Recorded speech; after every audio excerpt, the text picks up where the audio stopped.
Hi, I'm Chad with Move4 Guitar. In this lesson, I'm going to show you how to take a drop 3 major 7th chord starting with a 6-string root, and just by moving one note at a time, turn it into a dominant 7th chord, then a minor 7th chord, then a minor 7 flat 5 chord, and then a diminished 7th chord. First off, if you like the diagrams that follow along with this lesson, you can click the link on the screen, or there's also a link in the description that'll take you to an eGuide that you can download for free that's called Fretboard Theory. And like I said, it's going to have all the diagrams for this lesson and much more, and it's free, so no reason not to just go download that. And I'm working on it right now as I'm filming this lesson, so if it's not out yet, it'll say coming soon, so just watch out for it. But don't worry, you don't need it to follow along with this lesson because all the diagrams will be on the screen. So in this lesson, I'm going to show you how to take a drop 3 major 7th chord and go from major 7th, move one note, go to a dominant 7th, move one more note, go to a minor 7th, move another note, go to a minor 7th flat 5, and move another note and go to a diminished 7th chord. So this is going to really help you be able to visualize how chords are built, the intervals of chords, and it's also going to allow you to be able to start with one chord, just a major 7th chord, and use that as a reference to find all these other chords. And so this is a really valuable lesson to watch and understand, and it's going to take you a long way in understanding chords and intervals. But it would be helpful to understand intervals and basic triads and how triads are built. That's going to help you follow along. It's not necessary. I'm going to go over that a little bit, but I'm not going to dive really deep into it because I don't want to make this lesson too long. I want to keep this lesson all about how to change these chords. So if you don't have that understanding, you might want to go and watch other lessons that I have that give the theory behind all of that, but you can still try to follow along if you still are not that sure about how intervals and chords work. I'll explain as much as I can as I go through. So like I said, I'm going to start with a major 7th chord, and I'm going to start with a G major 7 chord. I'm just starting with G because of where it falls on the neck. You can do this with in any key. It doesn't matter. These shapes are going to stay the same. So like I said, this is the G major 7th chord, and it's a drop 3 G major 7th chord with the root on the 6th string, and it sounds like this. And how a major 7th chord is built, the intervals of a major 7th chord are root, 3, 5, 7, or root, major 3rd, perfect 5th, major 7th.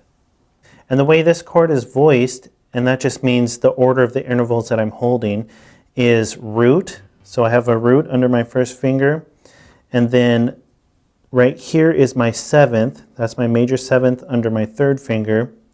Under my 4th finger is the major 3rd, and under my 2nd finger is the 5th. So that's how this chord is voiced. Those are all the intervals that I just told you how a major 7th chord is built. They're just in a different order. And that's important to know as we go through this because I'm going to show you how to move one of these intervals at a time to come up with the new chord.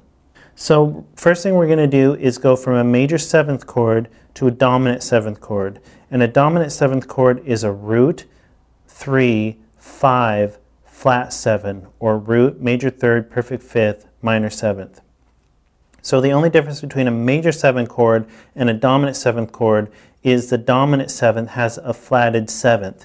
So this is my 7th, like I said, under my 3rd finger. All I have to do is lower that by half a step.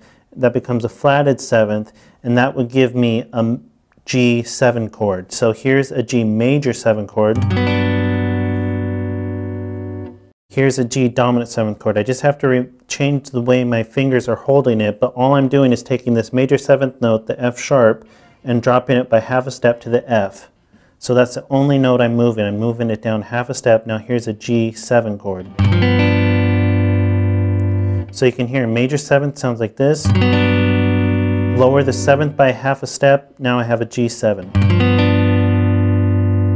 The next chord we're going to go to is a G minor 7th.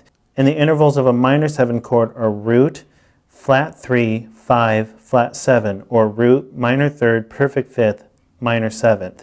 So the only difference between a G minor 7 and a G dominant 7th is you're lowering the 3rd by half a step, because a G minor 7 has a flat 3rd and a G dominant 7 has a major 3rd. So to do that, the 3rd is right here under my fourth finger, I just need to lower this one note by half a step. So I'll be going from this B to a B flat, and that'll go from a G7 to a G minor 7. And I'm going to change the way I'm holding it.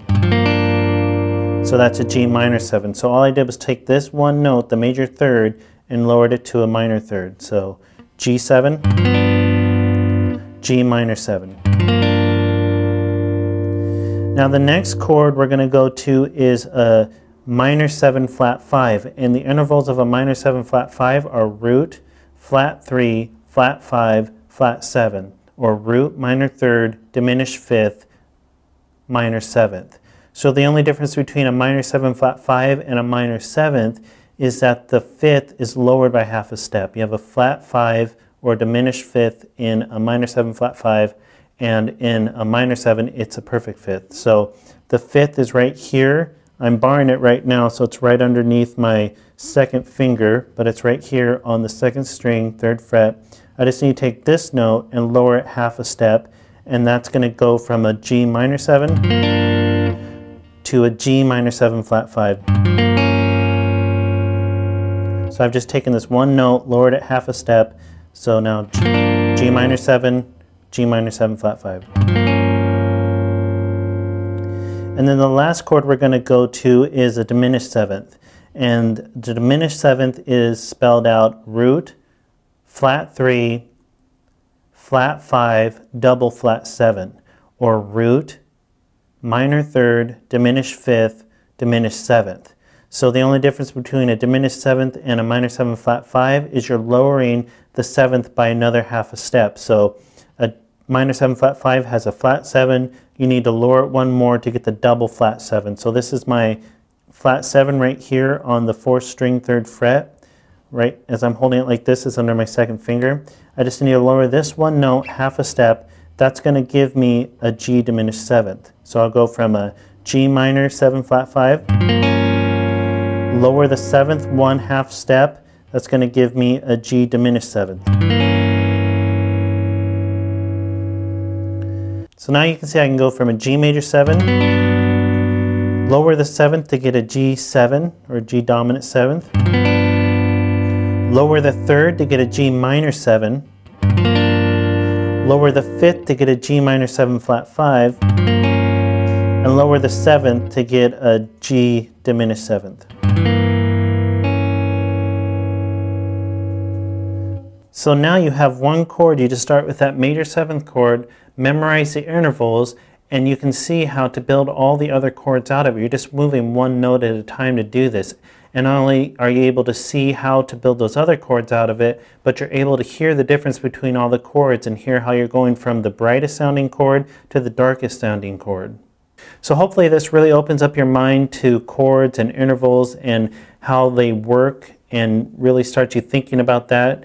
It's going to take you a long way in understanding harmony and chords, and it's something you can really build on. And be sure to check out other lessons where I'm doing the same thing with other major 7 chord voicings, just doing it from other string sets and showing you how to do the same thing. And also be sure to download that eGuide that I mentioned, the Fretboard Theory eGuide. You can download that for free, and be sure to subscribe because we add at least one new lesson every day.